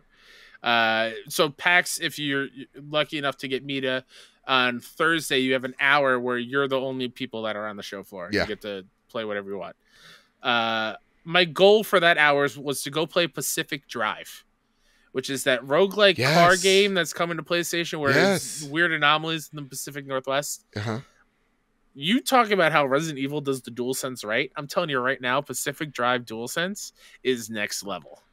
It is incredible driving that car and feeling the rumblings and feeling the gas pedal as you push down on the triggers. I had no idea what I was doing.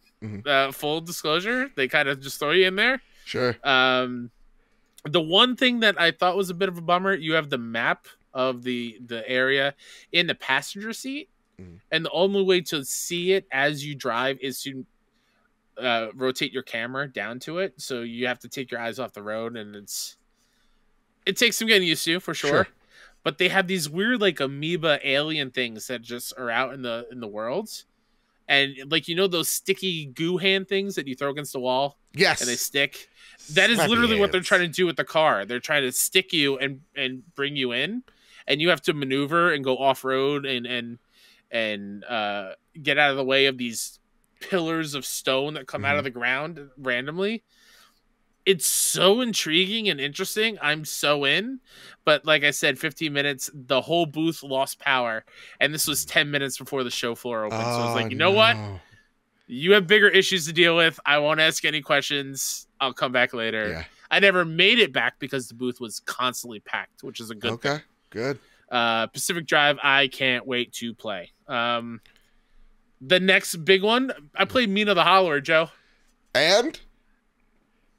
I mean, it's Shovel Knight, devs. Incredible. Wow. Incredible. So I played it twice, actually. After Pacific Drive, that booth lost power, I hopped on and played Mina the Hollower. Yeah. It had like a 15-minute timer demo. I had an appointment the next day to go back and see it with Harry, and we played for an hour nonstop. They turned the timer off. So I played all the way up to the boss fight. I learned all the mechanics and whatnot. Mm-hmm. They say it's like Link's Awakening on Game Boy. That is the inspiration behind it.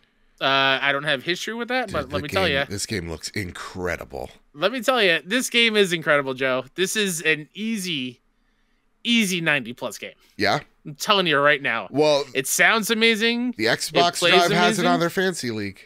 And you know what? It's going to hurt. It's going to hurt. Fair. Yeah, it's Yacht Club at the top of their game. I got to talk to the game director who was in the booth with us and one of the artists. And you can just tell they just absolutely love this game. It was a passion project for them. And you have 3 different weapons you can choose. A hammer, which is a bit slow. You have quick daggers. And you have like the chain mace thing from like Castlevania. Yeah. Kind of weapons. And the cool thing is there's no dodge, but you burrow in the ground to escape enemy attacks. Okay. And it's got just enough of the hesitation where there is such a difficulty curve to learn it, where the projectile is coming, and in order to miss it, you have to time it so when you jump up in the air and you hit the ground as the projectile is coming. So there's a bit of a learning curve there. But it has this souls thing where if you die, you lose bones. I'm in. And you lose sparks, and as long as you have a spark, you get to keep your bones. Okay. And to get the spark back, you defeat the enemy that killed you, or it's similar to Shovel Knight with the bag of money. Yeah. Mina Hollower is real good. Sure. It was my game of the show. Oh, okay. Until I played Goodbye Volcano High. Oh my goodness. You've been really hyped on this. I'm, you know what? I am really hyped on it, and I realize I love this. I realize it's not going to be everyone's cup of tea. Sure, it is a narrative game. There really is no action, gameplay, whatnot. There is music rhythm elements, mini games and whatnot. Sure, which are excellent. But the cool thing was I did not realize they did. This is the Dinosaur High School game. If anyone didn't know. The really cool thing that this game does that I wish more narrative games did is in order to make a difficult choice, Joe, it's not just a simple button press. Tell me. You can choose, let's say, tell your friend the truth about how you really feel. If you choose that, you then go into a mini game and you have to press certain buttons to make sure that you want to make this difficult decision. Okay. So you are doubling down on making the tough choices. It's the game telling you, like, are you really sure you want to potentially ruin your friendship? Ooh. Or ruin this relationship? Or it takes it one step further from a simple Renegade or Paragon option. It's Absolutely. diving into a little bit more detail as to what you're about to do. It's letting you know that, hey, this is going to be a heavy consequence. Okay. And I really, really dig that. The voice acting is great. The music is fantastic. The art style is beautiful. One of the lead artists is on, I'm not an anime person, but worked on Your Name, which I know is a huge anime movie that a lot of people love. Sweet. And I specifically asked, I think it was the community manager, I'm not entirely sure, of how it was like when because they had to restart the dev cycle. Yes. During the pandemic, they restarted, and they basically said when they announced the game, it was 2 weeks before the pandemic. And then they showed it off at the PlayStation Showcase. And during that time, the studio became overwhelmed with dealing with the real world. Sure. And so them restarting the dev cycle was really just for them to make sure their people were good. That's awesome. That's and to make sure that it was like up to snuff and up to the quality that they want to make. Sure. And so it wasn't more so like starting from zero. It was it was just making sure that everyone is in a good headspace. That's excellent. And the story is literally like, how do you live your life when you know the world is going to end? Because she basically said, like, they know the meteor is coming. Yeah. And so this is the story of them, how they choose to live their senior year of high school, knowing the meteor is going to come and obliterate everybody. Yeah. And that's told through the trailer. So everybody goes, absolutely. Yeah. No, I'll fight you in the streets.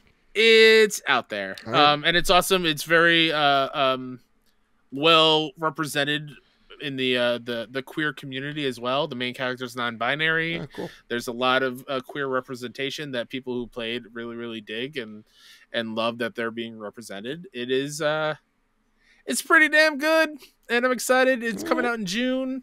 They're excited about it. It's good. It's gonna be a good time. Fair enough. There's so many other games, but post show I'll go into some other really fun ones. Yuna writes in. Here's the next question on the list. Hey guys, hope you're both doing well. So I wanted to ask you guys your thoughts on Xbox dropping their $1 hair for new subscribers deal. For people who are not aware of this $1 deal, it was notorious for getting many months for $1, at least for stacking. I never did it, but I'm not sure how it works. And it shockingly took this long for Xbox to drop it. So, do you think this is Xbox starting to starting to up the price for Game Pass? And could PlayStation Plus see this in the future? I think you've seen them do some $1 deals before for PlayStation Plus, and I bet they're going to start. We got to realize two things here, folks. $15 is the growth number. That number is going to go up one day. That being said as well, $1 was the growth number to get you into the door, and then they shut the door and lock the key. And hopefully by locking it, you're like, oh, damn, the lock is all these great games. Here's the deal, though. Xbox is about to have their biggest year literally ever. Like, there's so many games coming out in the pipeline. Did you see the Hellblade lady's face?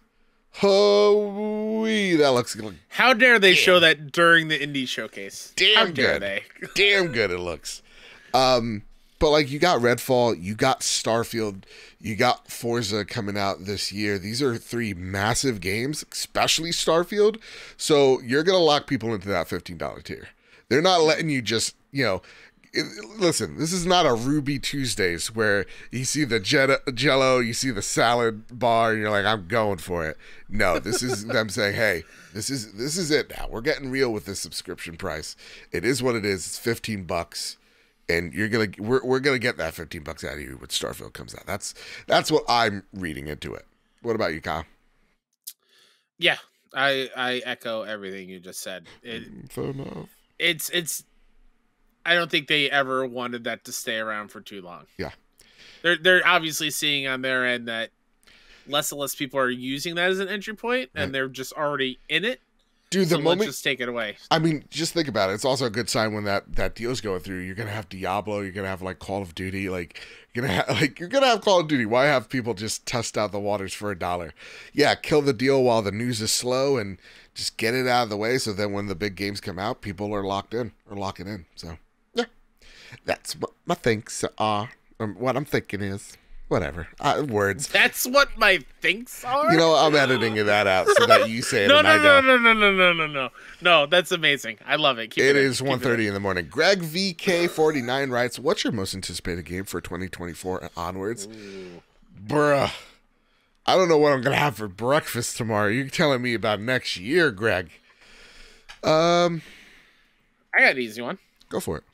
Because I don't believe it's coming out this winter. Go for it. It's Final Fantasy Remake 2. Oh, that's fair. Remake 2. What about Mina the Hollower? You have dots? Maybe. Okay. December. What a month. What a month. Okay. I mean, the safe answer is Wolverine because this is a PlayStation show, but that's my number 2. Yeah. It's the Mandalorian game that everybody knows is Ubisoft's working on. Because let me tell you something. I saw the latest episode of Mandalorian, and yes, the season is kind of like confusing in terms of how the plot's moving. But what I will say is it's cool when the Mandalorian walks around and shoots things. And I would love nothing more. Look at me. Zoom in. All you people that trash on games and service games all the time, like it's the cool, young, hip thing to do, like you have a special opinion because you hold it. Oh, games and service games are dumb. I want a games and service Mandalorian game where I get to trick out my armor. I get to see numbers shoot up in the sky. I want miniguns. I want blasters. I want dark sabers. I want it all. I want customizable pauldrons. I want it customizable what my clan is. Ooh-wee. Ooh-wee. I would love that more than anything in the world. This is the way. I want that games as service game. That live service element. Me dropping down, literally dropping down with my jetpacks, with my boys, liberating towns, maybe robbing a few folks, doing a little bit of good, doing a little bit of bad because you're Mandalorian. Gun for hire. How does that not sound fucking cool? Sorry for the cuss again. It's late. It's 2:30 in the afternoon now. It's amazing. That's what I want. You started at 1:30 in the morning, and that whole rant was 11 hours. Yeah. Fight you in the streets. Nothing to add to that, but I love seeing, on a different game note, another live service game, I love seeing John Cena in Fortnite. What do you mean? He's in Fortnite. I don't see him in Fortnite. Yeah. All right. It's like John Cena is shooting people. That's weird. Last question of the night. This comes from Dewane Raksha. He says, "Gentlemen, I've done it. I finally found a use for the back paddles on the DualSense Edge controller. I mapped out the right paddle to R3, which was the target lock button in Diablo 4's beta. Prior to the beta, I've never played a Diablo with a controller. Ooh-wee. So the question is, what, if any, has been your favorite uses that you found the extra functions of the DualSense Edge?" Now, Kyle, you're not a DualSense Edge boy, right? Nope. My favorite functionality is every 2 hours I have to charge it. I think that's real great. Jokes about the battery life aside, dude, I love these paddles. Look at these paddles. Look at them. Look at them go. Yeah, they feel so nice. I love the function buttons, right? How to quickly swap out of things in and out. So I have one profile that is Titanfall. That's the preset name because it gives me the slide and the jumpy jump that I need on the certain buttons. So it makes me when I'm aiming down sight, I duck like a madman, like you see those wild kids do. Then I have a Fortnite one that does something similar, but because the buttons are different, I've mapped them to the back paddles again. So I essentially use it for my slide, my jump, or whatever is the mechanic I need to dodge or get into cover of something. So if I was playing Gears of War, it would be I would only be using one paddle on the back here, and it would be for my crab walk. So there you go. Nice. That's some cool gamer terms. Ever heard of them? Nah. Couldn't be me. I've heard they're a mistake. Nah, we're fine. We're a good bunch out here. You just gotta weed them out every once in a while, you know? Yeah. Kyle, that's been it for the trophy room this week. We're gonna be reading M9 Prime's question and Katie's question in the after show. But can I just say this is awesome having you back. I've just had a fun time talking games with you, bud. Same. I miss you. Miss you too. I miss everyone who listens in the Discord as well. It was good to be back. Yeah. I love you all very much. I love you, Kyle. With that said, is there anything, Kyle, you'd like to spotlight before we head on out of here? Yeah, if you thought that the mini indie showcase we talked about was cool and you want to see what it is, go check out 61indie.com/showcase. Not only is the show itself, all 44 minutes of it and 33 indie games, but also every single game has its own page with what it is, with links to where to buy it and socials, as well as there are, I think, 7 or 8 developer interviews for some of those games. Mm-hmm. So go check those out, and then you can follow me on Twitter and pretty much everywhere at Mr. case step. Kyle, right before we left, I wanted to see if there's anything on Twitter we missed. Yeah. Did we miss something? A tweet from Dom the Bomb, who does a lot of Last of Us coverage. Hey, Ellie, we're on PC now with a yikes face. It is Joel and Ellie riding a horse that's seemingly in heaven, or like, you know, in the Matrix where they get their loadouts. Oh, no. It kind of looks like that. Floating objects in the world. Ellie's hair is now on her shoulder, and she looks kind of like Eleven from Stranger Things. Yeah, this PC port is rough. This doesn't look very good. You know what? Maybe I take back those Cyberpunk comments. Maybe this. What is up with that? What is up with that horse's back leg? Why is there a divot there? I don't know. Yikes. Yeah, that looks as good as the Twitter Blue rollout. Oh, with that said, you can follow me over at Mr. Badbit over on Twitter. You can find us over at PS Trophy Room on Twitter. And if you like this show, please hit us up with a 5-star review over on Apple Podcasts and on Spotify. Again, we are only 4 reviews away on Spotify from hitting 500. So give us those 5-star reviews. It really does help us out. It grows this show. It helps us really... And truth aside, it helps us premiere on the charts. It's the reason why we're able to hit so high on the charts is because of your reviews, because your generosity with your time. And speaking of generosity, consider becoming a patron over at patreon.com/PS Trophy Room. It's the reason why there are no Manscaped ads yet on this podcast, because of your generosity over at patreon.com/PS Trophy Room. So, with all that said, with all that out of the way, everybody keep your wits about you, keep hunting, and keep playing PlayStation. That was my pen. I thought that would make a cooler sound. I love you.